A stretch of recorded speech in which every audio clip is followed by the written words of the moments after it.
की बुलेटिन के आज के इस अंक में आप सभी का हार्दिक स्वागत है।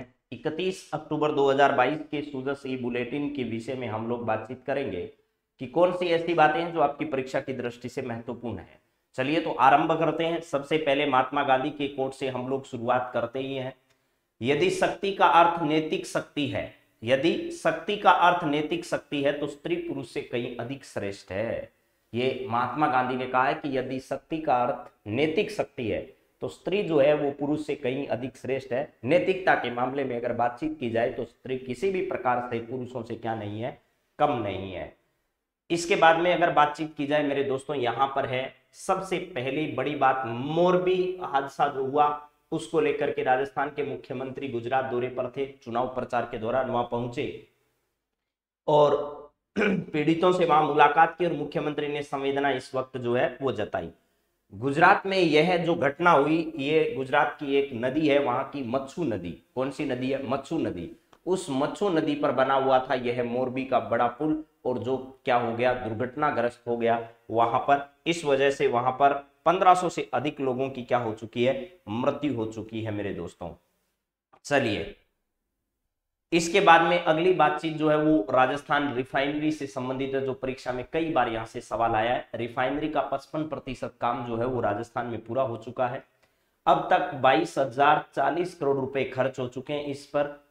बाड़मेर पंचपदरा में हिंदुस्तान पेट्रोलियम के साथ संयुक्त उपक्रम राजस्थान रिफाइनरी का काम तेज गति से चल रहा है। तो देखिए इस रिफाइनरी के अंतर्गत जो है वो दो भाग है।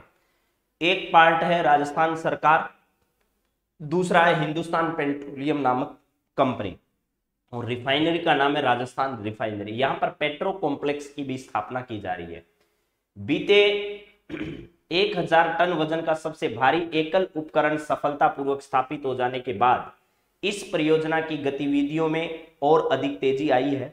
रिफाइनरी के संचालक मंडल की सोमवार को हुई वर्चुअल बैठक में अतिरिक्त मुख्य सचिव माइंस एवं पेट्रोलियम ने बताया कि रिफाइनरी की स्थापना का 55.1% कार्य क्या हो चुका है, पूरा हो चुका है। अब तक प्रोजेक्ट की सामग्री के लिए 63,318 करोड़ रुपए के क्रियादेश जारी किए जा चुके हैं। रिफाइनरी पर 15 अक्टूबर तक 22,040 करोड़ रुपए व्यय हुए। प्रोजेक्ट की सभी 13 मैकेनिकल इकाइयों का रोड मैप के अनुसार काम चल रहा है। रिफाइनरी क्षेत्र में आधारभूत सुविधाएं जैसे अस्पताल है, स्कूल है, रोड है, प्लांटेशन है आदि कार्य भी यहाँ पर प्रस्तावित है। इससे क्षेत्रवासियों की आधारभूत सुविधाएं जो है वो क्या हो सकेगी, उपलब्ध हो सकेगी। इस बैठक में रिफाइनरी के जो चेयरमैन है श्री पुष्प जोशी और अन्य अधिकारियों ने भी क्या लिया था, यहाँ पर भाग लिया था। राजीवी का एक नवाचार क्या है? दिल्ली में राजस्थान के हस्तशिल्प की प्रदर्शनी 6 नवंबर से की जाएगी, ऐसा भी हमें ध्यान रखना है। राजीविका जो है, उस राजीविका यानी राजस्थान राज्य ग्रामीण आजीविका मिशन जो है, इसके अनुसार प्रदेश की हैंड विकसित एम्ब्रॉयडरी एप्लिक कोटा द्वारा राज्य के स्वयं सहायता डोरिया पोट्री हैंडीक्राफ्ट का समूह महिलाओं द्वारा तैयार विभिन्न उत्पादों के प्रदर्शन व विक्रय के लिए बीकानेर हाउस नई दिल्ली में 6 नवंबर से नियत स्थानों पर उनका प्रदर्शन आरंभ किया जाएगा। ग्रामीण विकास सचिव मंजू राजपाल ने बताया कि राज्य के 10 शिल्प समूहों को इस नवाचार में सहभागी अवसर मिलने वाला है। यानी संडे बाजार जो चांदनी चौक पर लगता है, उस बाजार के माध्यम से भी और अन्य अलग अलग कार्यक्रमों के माध्यम से जो भी हमारा कोटा डोरिया पोट्री आदि का सामान जो हस्तशिल्प का बना हुआ राजस्थान ग्रामीण आजीविका विकास परिषद के समूह द्वारा बनाया गया है, उसकी प्रदर्शनी जो है वो कहां पर की जाएगी? दिल्ली में की जाएगी मेरे दोस्तों। इसके बाद में इधर क्या है, यहां पर लिखा है प्रदेश में 1 नवंबर से मूंग, उड़द और सोयाबीन की खरीद जो है वो शुरू हो जाएगी, ऐसा हमारे सहकारिता मंत्री जो है वो उदयलाल आंजना के द्वारा कहा गया है। इसके बाद में अभी जो है वो आपको पता होगा सरदार वल्लभ भाई पटेल जो उनकी जयंती भी मनाई गई 31 तारीख को। इसके साथ साथ भारत की प्रथम महिला प्रधानमंत्री और भारत रत्न इंदिरा गांधी जी जो है, इनकी पुण्यतिथि भी 31 अक्टूबर को मनाई गई। 31 अक्टूबर 1984 का दिन सब लोगों को याद होगा। आज तक आप अपने देश की सेवा करते हैं, उनके लिए कुछ भी असंभव नहीं है। जो अपने देश की सेवा करते हैं उसके लिए कुछ भी असंभव नहीं है, ऐसा इंदिरा गांधी जी का कहना था। चलिए इसके बाद में मुख्यमंत्री की स्वीकृति क्या है जरा समझिएगा। बाल वाटिकाओं में एनटीटी शिक्षक लगाए जाएंगे, यानी मुख्यमंत्री श्री अशोक गहलोत ने महात्मा गांधी अंग्रेजी माध्यम विद्यालयों में एनटीटी कोर्स के लिए किए हुए शिक्षकों की सेवा लेने के प्रस्ताव को मंजूरी दी है। प्रस्ताव के अनुसार राज्य सरकार इन शिक्षकों का 3 माह का अंग्रेजी का ब्रिज कोर्स करवाएगी। साथ ही इन शिक्षकों का महिला एवं बाल विकास विभाग से शिक्षा विभाग में स्थानांतरण भी किया जाएगा। इनके वेतन अथवा मानदेय शिक्षा विभाग द्वारा ही दिए जाएंगे। इस निर्णय से नौनिहालों को प्रशिक्षित अध्यापकों द्वारा गुणवत्तापूर्ण प्राथमिक शिक्षा प्रदान की जाएगी। क्या है ये मामला, जरा दोबारा सुन लीजिएगा। बाल वाटिकाओं में एनटीटी शिक्षक जो है वो क्या किए जाएंगे, लगाए जाएंगे। इनको सरकार प्रशिक्षण भी प्रदान करेगी। पहले महिला एवं बाल विकास विभाग जो था उस विभाग के अंतर्गत ये काम करते थे और अब ये सब के सब जो है वो शिक्षा विभाग में क्या हो जाएंगे, ट्रांसफर हो जाएंगे या स्थानांतरित वहां कर दिए जाएंगे। इसके बाद क्या है सर, अगली बात बताओ आप। तो अगली बातचीत है मेरे दोस्तों, शिकायतों के गुणवत्तापूर्ण निस्तारण से मिल रहा है योजनाओं का लाभ। संवेदनशील, पारदर्शी और जवाबदेही सुशासन राज्य सरकार का मूल मंत्र है और राजस्थान सरकार जो है वो संपर्क पोर्टल के माध्यम से विभिन्न शिकायतें प्राप्त करती है और उन शिकायतों का निस्तारण जो है समय समय पर सरकार के द्वारा किया जाता है।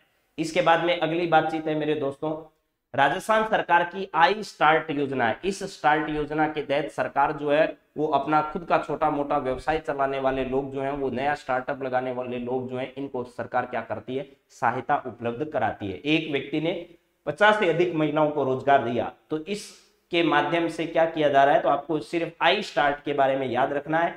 स्टार्टअप्स जो है उनको स्थापित करने और आगे बढ़ाने के लिए राजस्थान सूचना प्रौद्योगिकी विभाग द्वारा आई स्टार्ट योजना जो है वो क्या की गई, शुरू की गई। तो आपसे कोई पूछे कि राजस्थान में आई स्टार्ट योजना जो है वो किस विभाग द्वारा शुरू की गई, तो ये ध्यान रखना है राजस्थान प्रौद्योगिकी विभाग जो है उसके द्वारा ये शुरू की गई है। जो छोटे मोटे व्यवसाय करने वाले लोग जो हैं उनके लिए ये की गई है और जो नया स्टार्टअप करना चाहते हैं उनके लिए भी आई स्टार्ट योजना सूचना प्रौद्योगिकी विभाग द्वारा शुरू की गई है। इधर है, सहकारी समितियों में लगातार 2 बार से अधिक चुनाव संभव हो सकते हैं।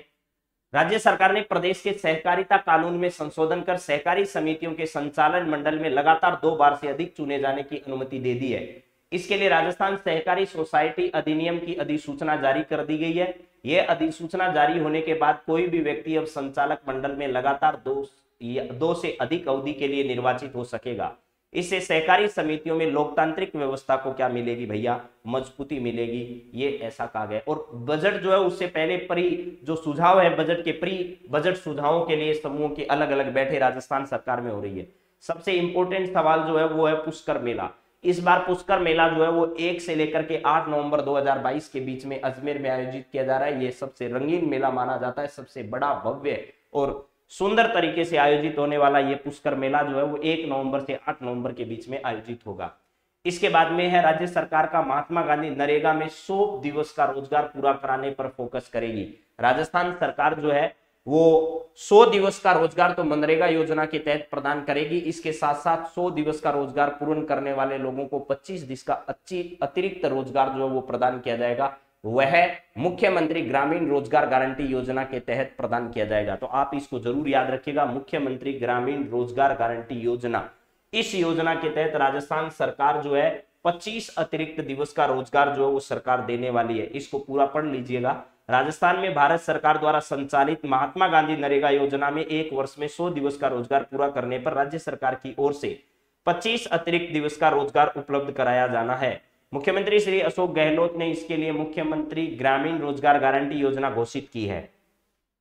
योजना के धरातल पर बेहतर संचालन के लिए पंचायती राज विभाग द्वारा 61 से लेकर के 99 दिवस रोजगार प्राप्त परिवारों को 100 दिवस रोजगार उपलब्ध करवाने का प्रयास कर रहा है। इस कार्यक्रम में योजना से जुड़े हुए स्तर के अधिकारियों और कार्मिकों को अभी भी प्रशिक्षण राजस्थान सरकार प्रदान कर रही है।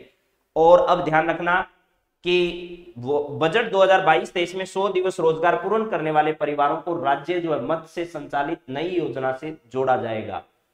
योजना के तहत अनुतय कार्य पूर्ण श्रम आधारित होंगे, किंतु अन्य योजनाओं के साथ समन्वय से सामग्री आधारित कार्य जो है वो करवाए जाएंगे। नई योजना के तहत कार्यों को 31 मार्च तक पूर्ण करवाना अनिवार्य होगा। योजना में प्राथमिकता व उन गांवों को दी जाएगी जहां अधिक संख्या में श्रमिक परिवार 100 दिवस का रोजगार जो है वो प्राप्त कर चुके हैं। आप देखिए 2 बातें इसमें यहां से याद करिए और दोनों ही परीक्षा की दृष्टि से इंपॉर्टेंट है। योजना का नाम क्या है जिसके तहत राजस्थान सरकार 25 दिवस का अतिरिक्त रोजगार प्रदान करेगी। तो उसका नाम है मुख्यमंत्री ग्रामीण रोजगार गारंटी योजना। मुख्यमंत्री ग्रामीण रोजगार गारंटी योजना के तहत राजस्थान सरकार जो है वो लोगों को रोजगार प्रदान करेगी, जो मनरेगा योजना के तहत क्या कर चुके हैं, 100 दिवस का रोजगार पूर्ण कर चुके हैं। अब ध्यान रखना, ये मुख्यमंत्री ग्रामीण रोजगार गारंटी योजना राजस्थान की है और मनरेगा योजना केंद्र सरकार की है। तो ये इतनी सारी बातें इंपॉर्टेंट, एक बार फिर रिवाइज कर देता हूं। ये मुख्यमंत्री ग्रामीण रोजगार गारंटी योजना, पुष्कर मेला और इसके साथ साथ सूचना प्रौद्योगिकी विभाग की आई स्टार्ट योजना, इसके बाद संपर्क पोर्टल जिस पर शिकायत दर्ज की जाती है, बाल वाटिकाओं में एनटीटी शिक्षक लगाए जाएंगे, राजस्थान के मुख्यमंत्री ने स्वीकृति प्रदान कर दी है। इसके बाद में इंदिरा गांधी की पुण्यतिथि, राजीविका द्वारा हस्तशिल्प प्रदर्शनी जो है वो नई दिल्ली में आयोजित की जाएगी और प्रदेश में नवंबर से ये सब शुरू होगा। इसमें कोई ज्यादा इंपोर्टेंट है नहीं। रिफाइनरी के बारे में जरूर याद रखना, कौन कौन सी आधारभूत सुविधाएं यहाँ सरकार प्रदान कर रही है। और मोरबी गुजरात में हुआ ये हादसा किस नदी पर बनाया गया पुल है, तो आप ये ध्यान रखना, ये है जो है वो मच्छू नदी पर क्या किया गया है, बनाया गया है। अब करंट अफेयर्स के कुछ अच्छे महत्वपूर्ण जो सवाल थे उसको भी मैं क्या कर देता हूँ, आपके सामने डिस्कस कर देता हूँ मेरे मित्रों, कि ये सवाल जो है वो राजस्थान करंट अफेयर से आप लोगों के लिए हम लेकर आए। और यहाँ पर कौन कौन से सवाल इंपोर्टेंट है जरा देखिए। प्रदेश के पहले हेल्थ एंड वेलनेस सेंटर का निर्माण अभी हाल ही में खमनोर राजसमंद में जो है वो किया जा रहा है मेरे दोस्तों। 1 नवंबर 2022 को मानगढ़ बांसवाड़ा के अंदर जो है वो हो सकता है देश के प्रधानमंत्री पधार रहे हैं तो इसको एक राष्ट्रीय स्मारक का दर्जा भी प्रदान कर दिया जाए। नाथद्वारा में 5G सेवा की शुरुआत की गई और शिव प्रतिमा जिसे विश्वास स्वरूपम या स्टेच्यू ऑफ जो बिलीफ है उसका नाम दिया गया है। इसके द्वारा बाद में है प्रदेश के बालिकाओं व महिलाओं के लिए ऑपरेशन दिव्य शक्ति अभियान की शुरुआत जो है वो किस जिले में हुई है ये बताइए। तो ऑपरेशन दिव्य शक्ति अभियान की शुरुआत जो है वो अभी हाल ही में राजस्थान के डूंगरपुर जिले से की गई है, ये आपको ध्यान रखना है। चलिए इसके बाद में अगला सवाल है, राज्य के किस जिले में स्पिनिंग मिलों को केले व समुद्री पौधों के फाइबर से धागा बनाया जा रहा है। तो भीलवाड़ा की जो मिलें हैं वहां पर इसका काम किया जा रहा है और राजस्थान का चौथा टाइगर रिजर्व बुद्धि जिले में बनाया गया है मेरे दोस्तों। चलिए अगली बातचीत करते हैं। चिरंजीवी परिवार की महिला मुखियाओं को स्मार्टफोन मोबाइल वितरण की शुरुआत जो है वो 1 नवंबर 2022 से की जाएगी, जिसमें 3 साल के लिए सरकार 12,000 करोड़ रुपए खर्च करेगी और 3 साल की इंटरनेट सेवा भी महिलाओं को मुफ्त में प्रदान की जाएगी। प्रधानमंत्री ने गुजरात के पर्यटन स्थलों को राजस्थान के उदयपुर जिले से जोड़ने के लिए एक एक्सप्रेस रेल सेवा की अभी हाल ही में क्या की है, शुरुआत की है। तो आपसे पूछा जा रहा है कि राजस्थान के किस जिले से गुजरात को जोड़ने वाली एक्सप्रेस सेवा की शुरुआत की है, तो उसका नाम क्या है, उदयपुर आपका राइट आंसर है। तो ये सभी बातें आपकी परीक्षा की दृष्टि से क्या है, इंपॉर्टेंट है। और आज के बाद वापस हम अगली क्लास में आपसे मिलेंगे, तब तक आप सभी को बहुत बहुत धन्यवाद। जय हिंद, जय भारत,